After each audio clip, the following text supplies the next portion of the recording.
La recette de la culture française. Un peu de parfum, un peu de pâtisserie, beaucoup de mode, l'ambiance et une touche de musique. Les parfums sont un accessoire de mode, invisible, mais inoubliable, inégalé. Ils annoncent une présence d'une femme et continuent à rappeler son existence même lorsqu'elle s'en est allée. Coco Chanel. Au XVe siècle, les villes françaises de Paris et Grasse sont devenues le centre mondial de la parfumerie. Dans les cours royales, l'étiquette exigeait l'utilisation d'huiles aromatiques, de cosmétiques et de parfums.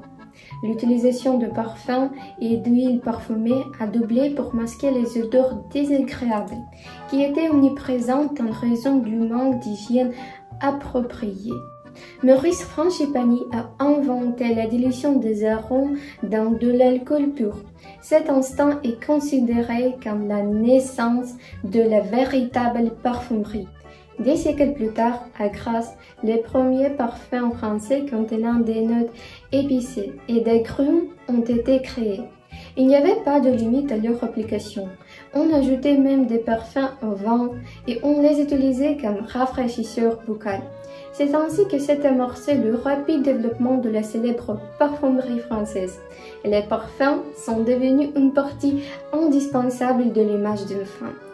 Aujourd'hui, des marques françaises de parfums célèbres, telles que Christian Dior, Yves Saint Laurent, Chanel et Montal, sont reconnues dans le monde entier. La France est célèbre pour ses délicieuses pâtisseries, des brioches aux baguettes, mais les pâtisseries les plus populaires en France, ce sont les croissants.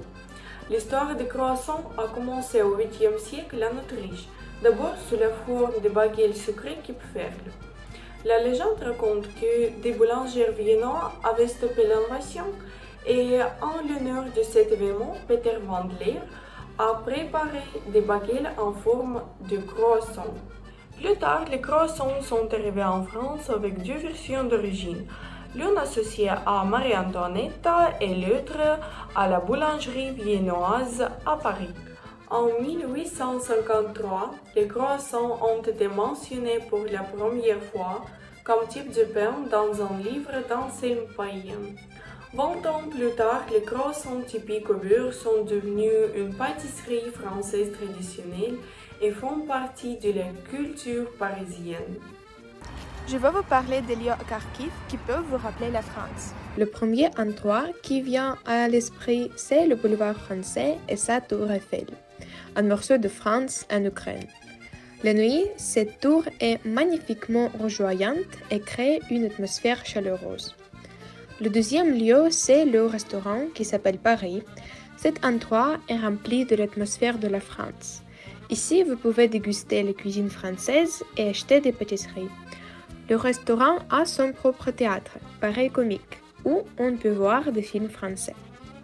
Le troisième lieu, c'est un carrousel qui se trouve au parc central. Ici, comme dans les vieux films sur les rencontres romantiques, vous pouvez monter un cheval, une calèche, un cockpit ou une voiture rétro. Et surtout, il y a de la belle musique et des rires amusants des enfants. La France joue un rôle important dans l'industrie mondiale de la mode. Sa mode est connue pour son élégance et sa sophistication. Beaucoup de marques que vous connaissez, comme Chanel, Céline, Givenchy, Christian Dior, Hermès et Louis Vuitton sont françaises. Les Français font très attention aux vêtements et la mode, et les expressions comme la haute couture et le prêt-à-porter sont devenus les termes de la mode mondiale. La haute couture est un secteur professionnel dans lequel travaillent les créateurs de vêtements de luxe. Elle s'organise aujourd'hui autour des maisons de haute couture, répondant aux critères fixés par la Fédération de la haute couture et de la mode.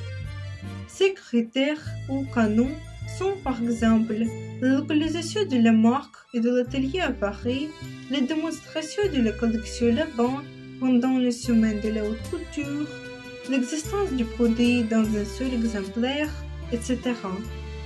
Le concept du prêt-à-porter désigne directement trier pour la production en série et la vente en magasin.